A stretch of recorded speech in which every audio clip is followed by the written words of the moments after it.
मैं सबसे पहले पश्चिमी उत्तर प्रदेश की इस भूमि को बार बार नमन करता हूँ। ये वो भूमि है जिसने कभी अन्याय नहीं सहा। जब भी किसान पे कोई आँच आई तो सबसे पहले आवाज़ पश्चिमी उत्तर प्रदेश की इस भूमि से आई। जब भूमि अधिग्रहण को लेकर लड़ाई लड़ने की बात आई तो राहुल जी के नेतृत्व में यही पश्चिमी उत्तर प्रदेश है। पदयात्रा आगरा से लेकर अलीगढ़ तक पदयात्रा हुई और उस पदयात्रा की गूंज देश की संसद तक पहुंची और देश के लिए कानून बना कि किसान की भूमि का पूरा मुआवजा किसान को मिलेगा।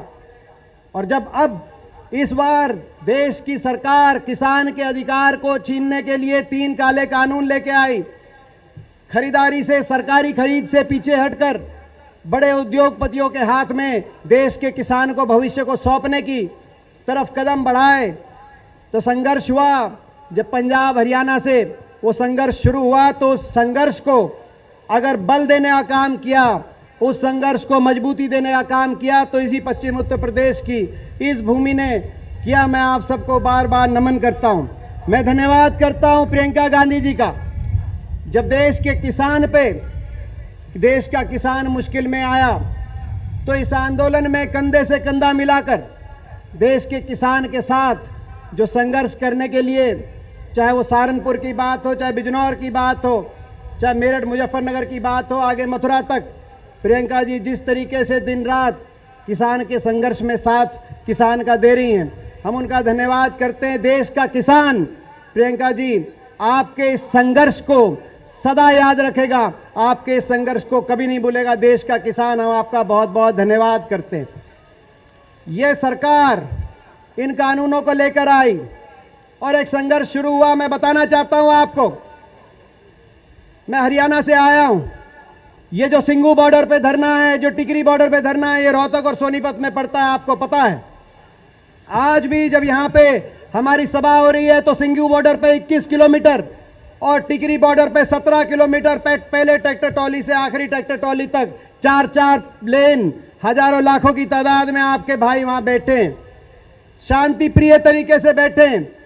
225 शव उस धरने से, उन धरनों से हरियाणा, पंजाब, पश्चिमी उत्तर प्रदेश के गांवों में वापस जा चुके हैं। ऐसे ऐसे परिवार हैं। बड़ौदा के एक परिवार से मैं मिलकर आया, अजय कुंडू भाई का नाम था। 3 लड़कियां हैं, स्कूल में हैं, कैसे पढ़ाई लिखाई होगी, आगे ब्याह शादी किस तरीके से होगी, कोई हिसाब नहीं लगा पा रहे। मगर सरकार ने इस शांति प्रिय संघर्ष, जिस संघर्ष की गूंज पूरी दुनिया में गई, और मेरा मानना है आज़ादी की लड़ाई के बाद सबसे बड़ा संघर्ष ये पूरी दुनिया ने देखा है। सरकार ने उनकी बात सुनने की बजाय उनकी आवाज़ कुचलने की कोशिश करी। ऐसी असंवेदनशीलता दिखाई कि जब सदन के अंदर राहुल जी ने संवेदना व्यक्त करने के लिए, शोक प्रकट करने के लिए, इन 225 परिवार के लिए राहुल जी ने कहा कि एक बार आप इनके लिए कुछ कर नहीं सकते, इन परिवारों के लिए, तो कम से कम खड़े होकर 2 मिनट का मौन रखने का काम करिए। तो पूरे देश ने देखा, पूरी दुनिया ने देखा, समूचा विपक्ष उनके नेतृत्व में खड़ा हुआ। मगर सत्ता पक्ष, उस समय भी मजाक और हंसी की आवाज सत्ता पक्ष की तरफ से आ रही थी। टीस हुई दिल में, किसान के बेटे के रूप में, एक देश के नौजवान के रूप में हमारे दिल में टीस हुई। ऐसा कौन सा घमंड है, ऐसा कौन सा अहंकार है। मैं आप सबसे पूछना चाहता हूं, ये जो घमंड है, ये जो अहंकार है, इसको उत्तर प्रदेश में आप सब प्रियंका जी के नेतृत्व में तोड़ोगे कि नहीं तोड़ोगे, मैं आपसे पूछना चाहता हूं। किसान के लिए नहीं तो इंसान के लिए। ये कौन सा राजहट है। अपनी प्रजा की बात मानने से कोई राजा छोटा नहीं होता, अपनी प्रजा की बात मानने से किसी की हार नहीं होती। मगर ये कौन सा राजहट है, ये घमंड है, ये अहंकार है। और आज इससे आप और हम मिलकर जो लड़ाई लड़ रहे हैं, उस लड़ाई में आज इतनी बड़ी आहुति पूरे बगरा, चरथावल, मुजफ्फरनगर क्षेत्र ने इतनी बड़ी आहुति दी है। मैं आप सबका धन्यवाद करता हूँ। बात हो रही थी इमरान जी ने, मैं एक बात कहते हुए अपनी बात समाप्त करता हूँ। इमरान जी कह रहे थे कि उत्तर प्रदेश में एक फैसला लेना चाहिए कि जो बीजेपी के सांसद विधायक हैं उनसे इस्तीफा दिलाओ, नहीं तो समर्थन लो।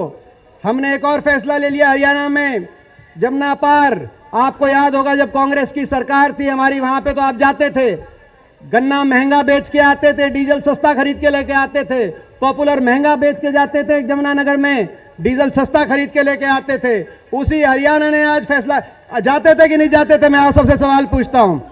उसी हरियाणा ने आज फैसला कर लिया है, एक एक गांव से आपको आवाज आ रही है कि भारतीय जनता पार्टी के सत्ता दल के चाहे मंत्री हो, चाहे मुख्यमंत्री हो, चाहे विधायक हो, सांसद हो, हर गांव में उनकी एंट्री पे रोक लगा दी गई है। आपको ने देखा मुख्यमंत्री जी वहां पे खट्टर साहब प्रोग्राम नहीं कर पा रहे अपने विधानसभा क्षेत्र में, तो दुष्यंत चौटाला अपने उप मुख्यमंत्री कार्यक्रम नहीं कर पा रहे।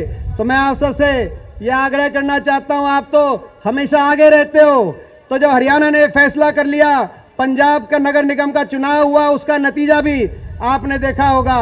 तो मैं आप सबसे पूछता हूं, आप भी ये फैसला करके आज यहां से प्रण लेके जाओगे कि नहीं जाओगे? आप सबसे मैं सवाल पूछता हूं। इन्हीं शब्दों के साथ एक बार फिर आप सबका बहुत बहुत धन्यवाद। जय हिंद।